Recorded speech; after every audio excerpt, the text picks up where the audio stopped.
I have used green intertitles, my production company logo, Grey Pigeon Productions, and videos showing the distribution company, Momentum Pictures, at the start of the trailer, as their conventions of film trailers makes my product look more authentic. The voiceover is used to help portray the narrative to the audience. This is often used as a typical convention of film trailers as they start off the film to help set the scene of the narrative. An establishing shot has been used to start the trailer in order to show my audience that this film is set in an urban setting, following conventions of the genre of my film, psychological thriller.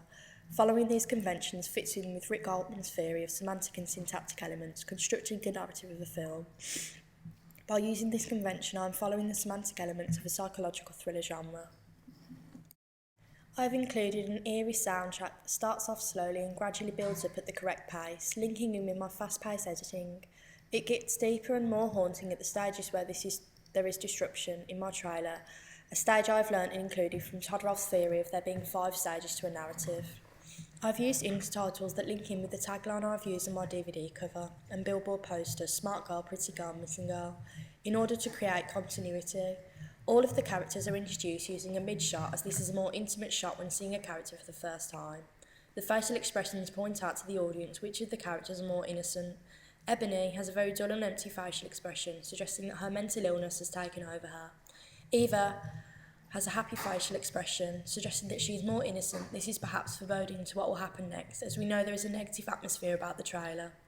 Poppy's character type is shown as a villain, as she looks sinister and smug as she jokes about suicide with her line of dialogue, "Shall I do it?" This shows which of the characters are good or bad, creating binary opposites amongst the characters. This is Levi Strauss' theory. It also gives each of the characters their sense of identity. After seeing the print products, they may not be aware of who each name relates to. However, after watching the trailer, this is pointed out. We have used multiple shots of a long corridor where either Poppy or Eva are standing at the end of the corridor.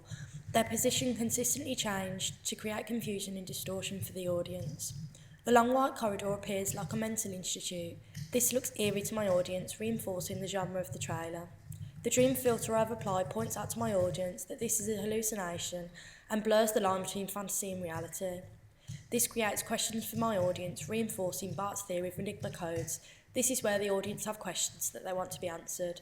This encourages my audience to see the film, to have their questions answered. An element of mise-en-scène that we have used is a mobile phone.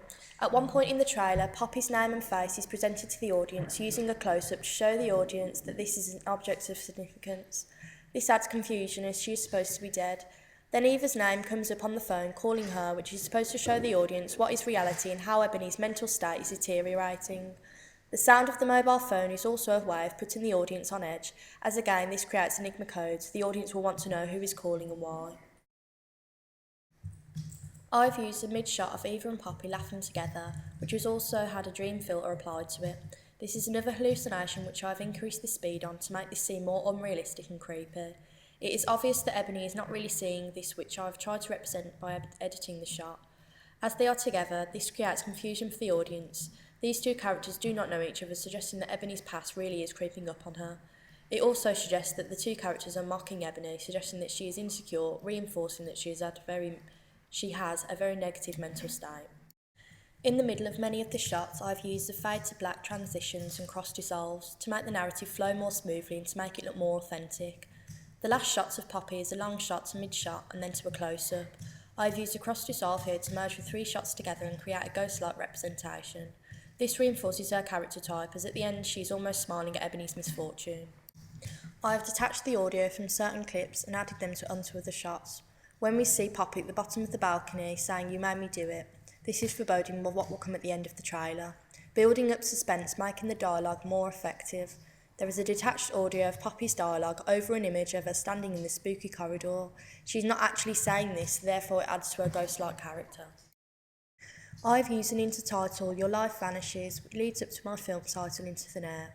This creates tension for the audience as it gives an insight into the plot of the film. The other intertitles I've used represent Levi Strauss' theory of binary opposites. As I've said, dreams become nightmares. These are 2 opposites. The other intertitle I used is "When Truth and Reality Disappear," again reinforcing my narrative as Ebony's sense of reality is disappearing. It suggests that the mental state of the protagonist is vanishing into thin air, as well as her life that is deteriorating. I've used my film logo as an intertitle so that the audience can familiarise themselves, as they will have already seen my film logo on my print products, creating a brand identity for my film. The last shot I've used in my trailer is a handheld shot of Ebony running away. This creates a false equilibrium for my audience, as the narrative is not returning to an equilibrium. This also surprises the audience and therefore creates more enigma codes, as the audience will want their questions answered of what was happening next to Ebony to be so distressed. The scream shows Ebony's vulnerability and therefore reinforces her character type of being a victim to mental illness. The scream comes at the peak of the music, making this more effective and frightening for the audience. I've included my production details, and social media references are included to make my trailer seem more realistic and attractive.